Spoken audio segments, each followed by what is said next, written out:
Welcome to Recreational Knitting. My name is Karen. This is where I talk about all the fibery goodness that I do. I'm mainly a knitter, hence the name Recreational Knitting. For those of you who have just found me,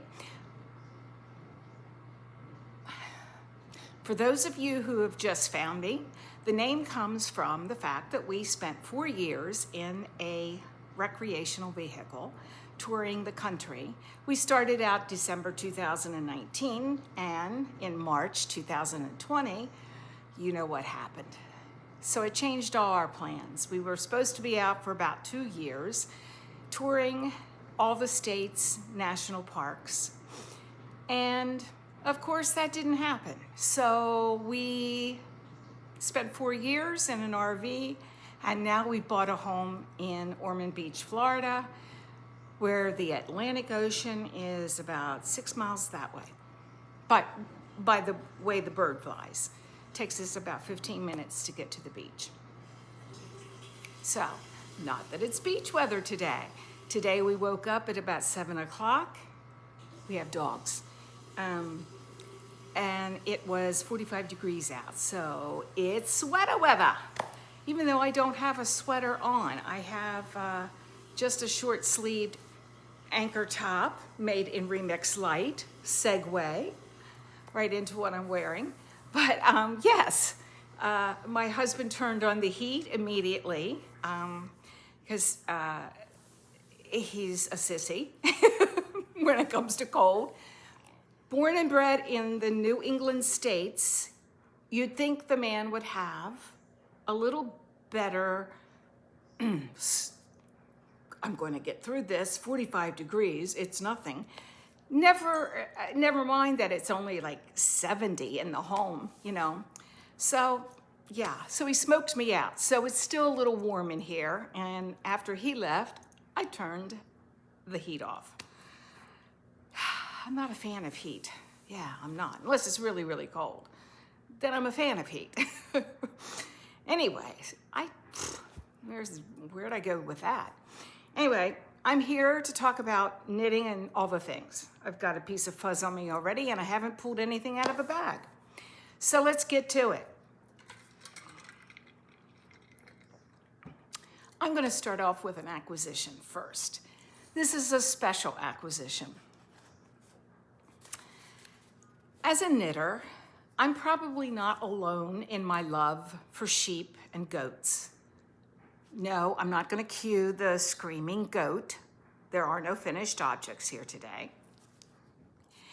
Anyway, yes, I love sheep. I love goats. I love all the animals, but those are big ones in my estimation. Yeah, I've got this funny, from the window, it looks like, you know, I've like stopped makeup, which I don't have. Yeah, I don't put makeup on. I see podcasters that put makeup on and I go, really? I guess they're definitely a tier or 8 above me. I do put on lipstick occasionally, but yeah, makeup, I'm retired. Anyway, what was I saying? I do love my sheep and I do love my goats. I have religiously watched a podcast called Sheepishly Yours for about 5 years, likely, maybe even longer. I lose track of time. I think maybe even longer than that. Sandy Brock is the owner of that podcast, and she is a sheep farmer in Ontario, Canada, and she films all of her escapades with breeding, taking care of her animals, and life on the farm. They have an extensive sheep farm, but they also have corn and soybean crops. Yeah, they work extensively with their community and their agricultural, I don't know whether it's called extension service in Canada, pardon me, because I don't know that. I do know that it's extension cooperatives here in the States. So they do a lot of research with seeds and propagation and, you know, all of the things. And it is thoroughly a wonderful podcast. Now, if you're squeamish about bodily fluids as it relates to sheep, no people involved, birthing and lambing, yeah, that might be a problem for you. However, I will highly recommend this podcast because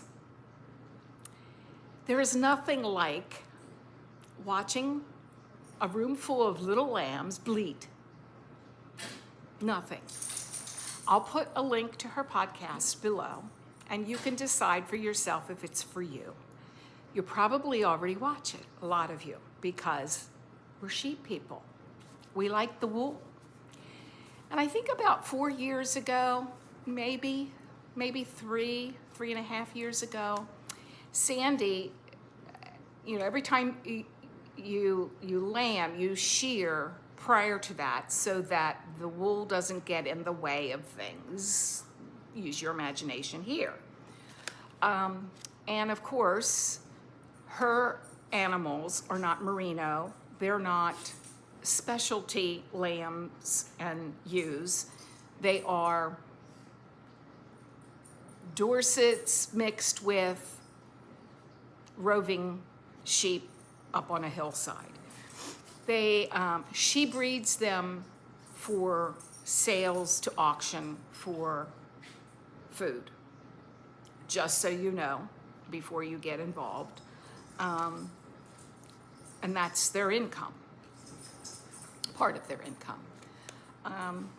Yes, so if you don't like that, don't go there, because that is a piece of their business. And that's how all of us eat. Just saying. Comes from a farmer someplace, unless you have an extensive backyard. So anyway, 3.5, 4 years ago, she started to say, you know, I'm going to look into this, selling my wool things, because so many of you have asked about why don't you see if you can sell your wool, get it cleaned, put into yarn, and sell it as part of your business. Knowing that the wool business for things that are not purebred, Corriedale, Romney, you know, merino, probably aren't the best business model. But she said she would look into it, and she did, and she started to sell some wool.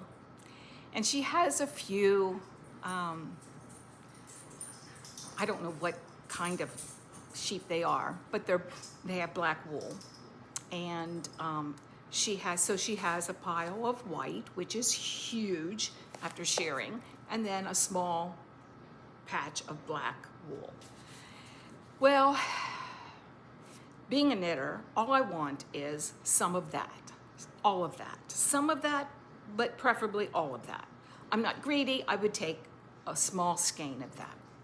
So every year she gives an announcement that there will be a drop next week, that look for my email. Well, I'm never in the right place, or if I am, I'm too late to get a skein of the beautiful yarn that comes from Canada. Yes, you've anticipated what I'm going to say. This is her latest drop. And it's purple. Look at her little logo there. Is that not adorable? Made in Canada. She's had a very difficult year with this, with tariffs. Yeah, go back and watch 6 months of her podcast dealing with all of this and trying not to get political with it. She does a very good job, but you can tell she's very frustrated. This is a bulky weight. This is 3.5 ounces, and it weighs approximately 90 grams. I haven't weighed it, actually, since I got it. I've just been, like squishing it. It's so squishy. It reminds me of Briggs and Little a little bit, but it's softer than a lot of their yarns. So this is spun by Lemieux. I'm butchering that because it's French, spinning. And it is 100% Sheepishly Me wool. I am excited. I don't know whether to just squish it or, you know, like make something out of it. I was thinking a hat because I have a color work KAL, and I also made myself, it's a, gosh, I don't know if it must be alpaca and wool mix hat. I had a little fluff in it, and yeah, it's chaos yarn. I don't know if there comes I don't know how to say that. It's KAOS, so don't know. Yeah, but I made a hat out of that. But what do you think? Think I should just save this and, you know, enjoy it that way? Or, yeah, I was thinking that this would be just a wonderful decoration. I likely will knit it because, yeah, I may get to another Ravens game someday. Yeah, who knows? Anyway, I am excited. So that's why I started with acquisitions, because that's what I did.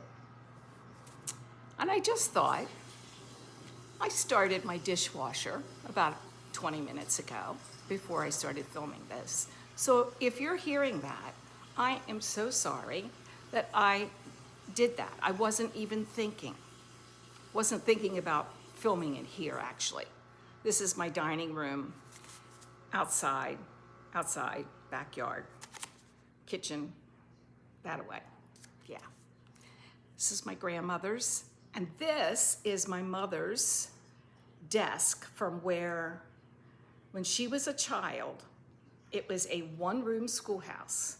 My mother would have been 100 this year.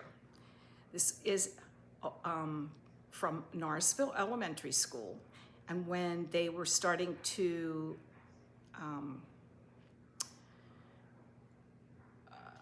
what do you call it? When they started to tear it down, she took my father and my brother with a pickup truck and said, I'm getting my desk from when I was a kid. And she went in and basically stole it. On this bottom, or the top, the desk part, are her initials, MLJ. And yes, so this is very, very special to me, as is this. And those are really the only two pieces that I have from my former life. So I'm very, very happy that I still have them. Yeah, it's great. Wonderful.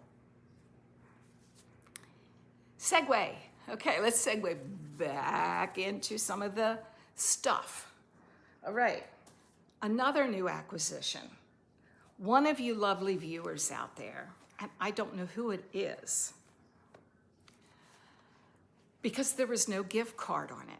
I've asked my husband, I've asked my kids, nobody, no, I didn't send you anything, Mom. I don't think that much of you, okay?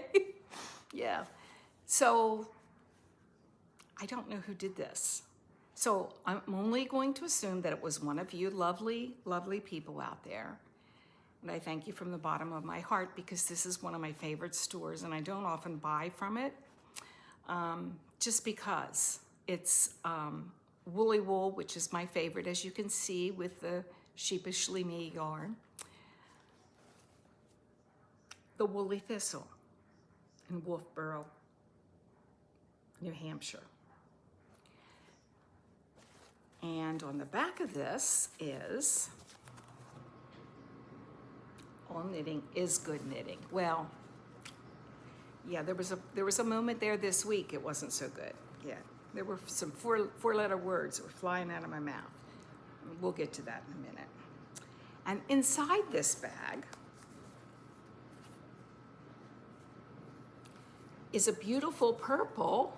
Are you sensing a theme here? Purple sock yarn.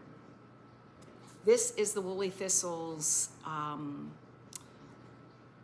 store yarn. Yeah. And it is 100% yarn. Yes, it's 100% yarn. It's 100% wool. And it's 80% Dorset, 10% Corriedale, and 10% gray Romney. And look how beautiful that is. And in that, I also got, if I can get it out of here, a lovely stitch marker. Looks to be a pumpkin, hollow jack-o'-lantern. Isn't that cute? So, thank you. I rarely get gifts here. Several of you have sent things over the years, but I see podcasters that get, gifts like 6 or 7 every week, and I go, what's that about? So I don't often get, and so when I get, it is so meaningful. Because things are not good in the economy these days, and I'm the first to realize it, being a retired teacher. But here we are. Thank you, whoever sent this. Little sock project bag. So those are my 2 acquisitions, and I wasn't responsible for one of them. Yay me. Could have been. I could have been. I actually was on the website looking at these one time. So yes, yeah. So Woolly Thistle, thank you. Thank you, whoever sent that. Okay, let me update you a bit on a couple little projects. I brought the wrong thing here. I didn't want to bring that. I'm trying to continue a little bit of Christmas knitting. I made one of these about 2 years ago, a year ago, I'm not sure. This is for my youngest daughter. I used to call her Little Monkey. So those of you that are old enough know what this is. These are monkey socks. You used to make the monkey out of the big hunting socks is what we called them. I don't know what they're actually called. But they are mostly this cream color and brown, and then they had a red toe, red heel, red cuff, I think.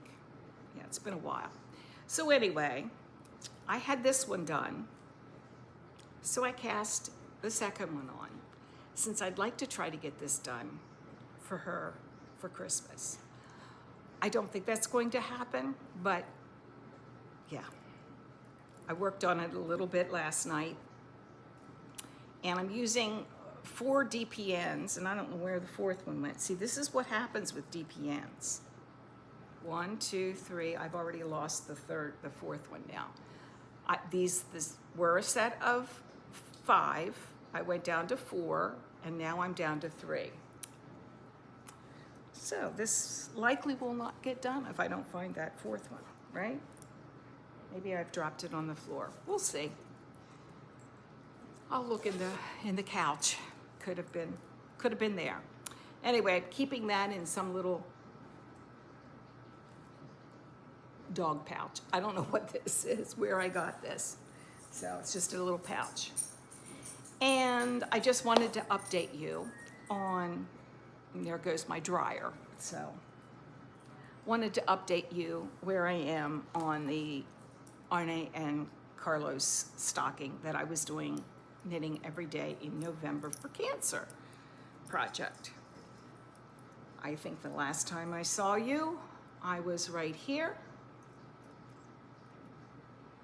right there. And I think I have one more day. I think this is day 25 coming up. I noticed that down here, there's one little place, and I can't put my finger on it right now. Duplicate stitch. Yeah, there's gonna be a lot of duplicate stitch in this, if I really care so much, I'm not sure. But anyway, it's so long now that I have to go across like this. And it's very wonky because I did some blocking early on, and then all of that has not been blocked. So yeah, it's looking good. I'm pretty pleased with how it's turning out.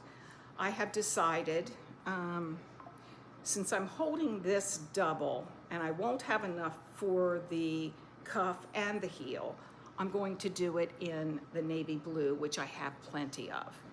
So I had to buy a second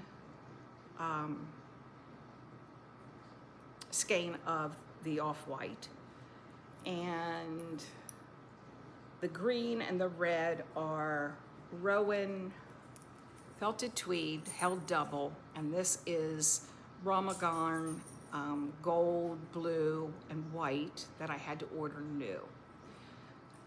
So this is worsted weight, and that's why it's so big. But I knew that I thought I kind of wanted it as a door decoration here. So it'll be on my door maybe a week or two, yeah. So I'm getting there, I am making progress, just not as much as I'd like, so. Anyway, then the last work in progress, and I'm gonna have to bend down to get this because this is the big one.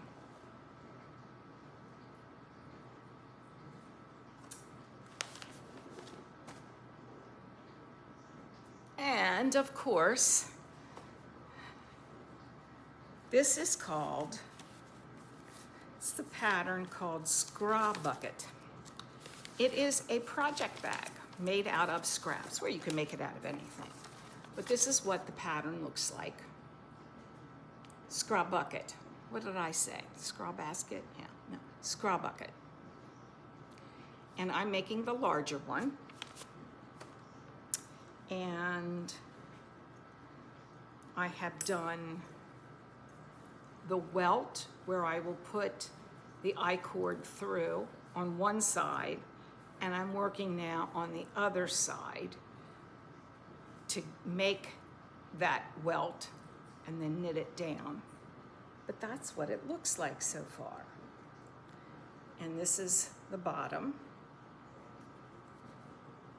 And what you do is essentially, it's kind of like a muscle burl with, that was weird how I said that, a muscle burl, yeah, let's try that again, with a welt in it so that you can put a drawstring in it and put your knitting in it. I love this. This has just been my go-to recently. I'm having a little difficulty with my thumb again. Those of you that are new, I have arthritis, and I've gotten a couple shots in the right thumb, which is my dominant hand. And so, yeah, some of the color work doesn't agree with me so great right now. And some of the larger needles with larger yarn, which is my weekender sweater that I started, they don't feel so good right now. But this one was just, you know, yarn held double, marled, just pick balls out of this. You know, I'm using mostly, a lot of these are minis left over from a couple years of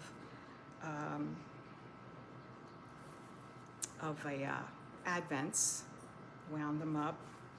Some of them are, this is Noro yarn. This is some Harrisville yarn. Yeah, I mean, I've got a little bit, this is worsted weight, so I'm just kind of putting them in there. There is no rhyme or reason. I just don't want them in the same color. Here's more of my Noro yarn from my, and then just some sock yarn that I've collected over the years after I've made a pair of socks.